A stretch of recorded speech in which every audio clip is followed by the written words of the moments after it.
नमस्कार मंडळी. बारामतीची पोटनिवडणूक काँग्रेस लढवणार आहे. पण त्या काँग्रेसचं बारामतीत साधं कार्यालय तरी आहे का? आणि अशी स्थिती असताना काँग्रेस ही निवडणूक का लढवते? त्यांच्यावर कोणतं असं प्रेशर आहे की त्यांनी ही निवडणूक लढवायची आहे? अजितदादांच्या अपघाती निधनानंतर बारामतीची पोटनिवडणूक होते. ही पोटनिवडणूक बिनविरोध करण्याची मागणी भाजपसह राष्ट्रवादी काँग्रेस शरद पवार गटाने देखील केली होती. पण काँग्रेस मात्र ऐकायला तयार नाही. काँग्रेस केवळ बारामतीची नाही तर राहुरीची पण पोटनिवडणूक लढवणार आहे. भाजपने तर स्पष्ट सांगून टाकलं की राहुरीची पोटनिवडणूक तुम्ही लढवा, आम्ही ती लढवण्यासाठी सक्षम आहोत. पण बारामतीमध्ये ही पोटनिवडणूक जी होते ती अजितदादांच्या निधनामुळे होते. आणि आपल्या राजकीय कारकिर्दीतला बहुसंख्य काळ हा अजितदादांनी काँग्रेस सोबत घालवलेला आहे. त्यामुळे तिथे तरी किमान तुम्ही पोटनिवडणूक लढवू नका. पण काँग्रेसने काही ऐकलं नाही आणि आता काँग्रेस तिथे पोटनिवडणूक लढवते. मुद्दा असा आहे की काँग्रेस ही पोटनिवडणूक लढवून निश्चित काय साधू इच्छिते? ज्या बारामतीमध्ये साधं काँग्रेसचं कार्यालय नाही किंवा काँग्रेसने आतापर्यंत बारामतीचा साधा विचारही केला नाही, तिथे आपला उमेदवार देऊन पोटनिवडणूक लढवायची, यामागे नेमकं काय गणित आहे? शरद पवार हे सुरुवातीपासून काँग्रेसमध्ये होते. नंतर त्यांनी पुलोदचा प्रयोग केला. त्यानंतर पुन्हा काँग्रेसमध्ये आले. त्यानंतर राष्ट्रवादी काँग्रेस स्थापन केली. पण या दरम्यानच्या काळामध्ये काँग्रेसला कधीही असं वाटलं नाही की आपण बारामतीमध्ये स्वतःचं कार्यालय स्थापन करावं. कारण शरद पवार यांच्याबद्दल काँग्रेसला कॉन्फिडन्स होता की जरी शरद पवार वेगळे असले तरीही निवडणुकीनंतर सत्तेसाठी ते आपल्या सोबतच येणार. आणि त्यामुळे कधीही काँग्रेसने बारामतीमध्ये आपलं कार्यालय स्थापन करण्याचं धाडस केलं नाही किंवा ती गरजही त्यांना वाटली नाही.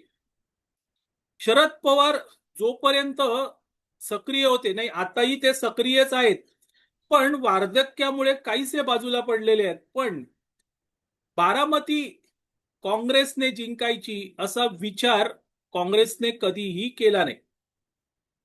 मग आता एकदम ही पोटनिवडणूक का लढवावीशी वाटते? तर त्याचं कारण असं आहे की अजित पवार यांची राष्ट्रवादी काँग्रेस ही महायुतीत आहे. आणि त्यामुळे अजित पवार यांच्याबद्दल जरी कितीही ममत्व असलं तरी वैर भाजपशी आहे. आणि त्यामुळे हे वैर जागवण्यासाठी काँग्रेस ही पोटनिवडणूक लढते. काँग्रेस आतापर्यंत अनेक निवडणुका हरत आलेली आहे. अशी एक तरी निवडणूक असेल का की जिथे काँग्रेसने फार नेत्रदीपक असं यश मिळवलंय? हा जो काँग्रेसवर लागलेला शिक्का आहे तो पुसण्याचा प्रयत्न हर्षवर्धन सकपाळ करतायत का? आणि जर हर्षवर्धन सकपाळ तसा प्रयत्न करत असतील तर बुडत्याचा पाय खोलात असं म्हटलं जातं, ते काही वावगं होणार नाही. कारण बारामतीमध्ये या प्रसंगी तरी काँग्रेस जिंकणं शक्य नाही. मात्र काँग्रेसचा त्यामध्ये एक डाव निश्चित असू शकतो. महाविकास आघाडी ही अजूनही इंटॅक्ट आहे असं काँग्रेस मानते. आम्ही जाणतो की महाविकास आघाडी नावाची काही आघाडी राहिलेली नाहीये. आता सगळे विखुरले गेलेले आहेत. पण तरीही काँग्रेसला हा कॉन्फिडन्स आहे की उद्या जर राज्यात निवडणुका झाल्या, मग त्या लोकसभेच्या असतील किंवा विधानसभेच्या असतील, तर महाविकास आघाडी म्हणून राष्ट्रवादी काँग्रेस, शरद पवार गट, उद्धव ठाकरे यांची उबाटा सेना आणि काँग्रेस हे एकत्र येणार. आणि तसं एकत्र आलं तर भविष्यात आपल्याला बारामतीवर दावा ठोकता येईल आणि तिथे बार्गेनिंग करता येईल. आणि या बार्गेनिंग पॉवरसाठी तर हा प्रयत्न नसेल ना. कारण आम्ही पोटनिवडणूक लढवली होती आणि त्यामुळे बारामतीच्या सीटवर आमचा हक्क आहे असं काँग्रेस भविष्यात बोलू शकते. आणि तसं जर काँग्रेसने सांगितलं तर ती जागा खरंच काँग्रेसला जाईल का, तर त्याचीही शक्यता नाहीये. कारण राष्ट्रवादी काँग्रेस शरद पवार गट त्यावरचा दावा सोडणार नाही. मग अशा वेळेस त्याच्या बदल्यात म्हणजेच बार्गेनिंग पॉवर अमकी जागा द्या ही काँग्रेसला मिळू शकते आणि त्यासाठी हे सगळे प्रयत्न आहेत. ही पोटनिवडणूक आपण 101% जिंकू शकत नाही, पण आघाडीचा धर्म पाळताना बार्गेनिंग करू शकतो, आपली पॉवर वाढवू शकतो, हे काँग्रेसला दाखवायचंय, करायचंय. आणि त्या अर्थाने भविष्यात काँग्रेस हे करू शकते.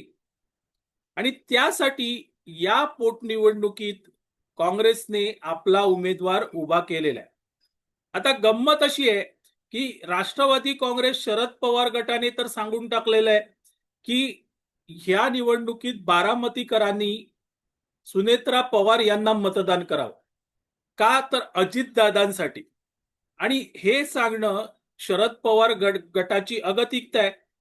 कारण पवार घराणं आहे आणि शरद पवार गटाला हे माहिती आहे की बारामतीकरांची सहानुभूती ही अर्थातच सुनेत्रा पवार यांच्या बाजूने आहे.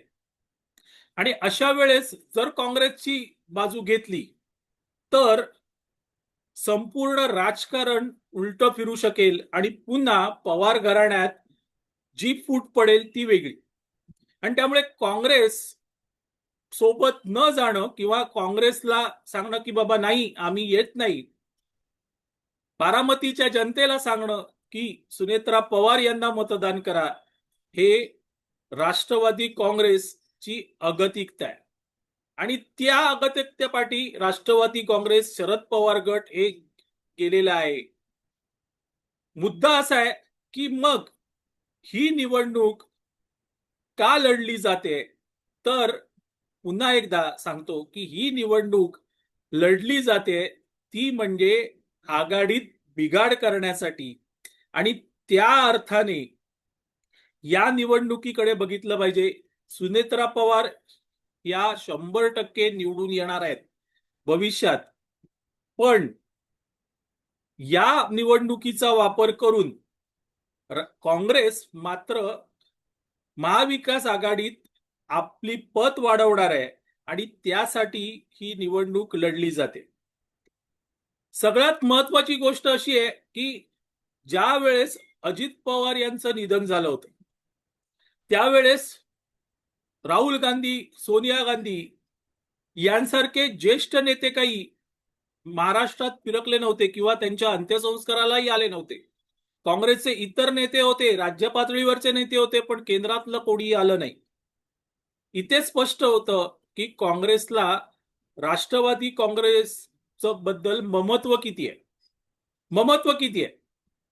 शरद पवार यांनी राज्यसभा निवडणूक लढवली आणि त्यानंतर म्हणजे ती बिनविरोध झाली, पण त्यांनी सोनिया गांधींचं अभिनंदन केलं, त्यांचे आभार मानले की त्यांच्यामुळे मी जिंकलो. मात्र काँग्रेस हे पवारांना किसगिंतीतही गणत नाहीत, इतकं नक्की आहे. असो मंडळी, तुर्तास इथे थांबतो. मी आबा माळकर आपली रजा घेतो. आपल्याला व्हिडिओ आवडला तर लाईक करा, शेअर करा, लक्षवेधला सबस्क्राईब करा. धन्यवाद.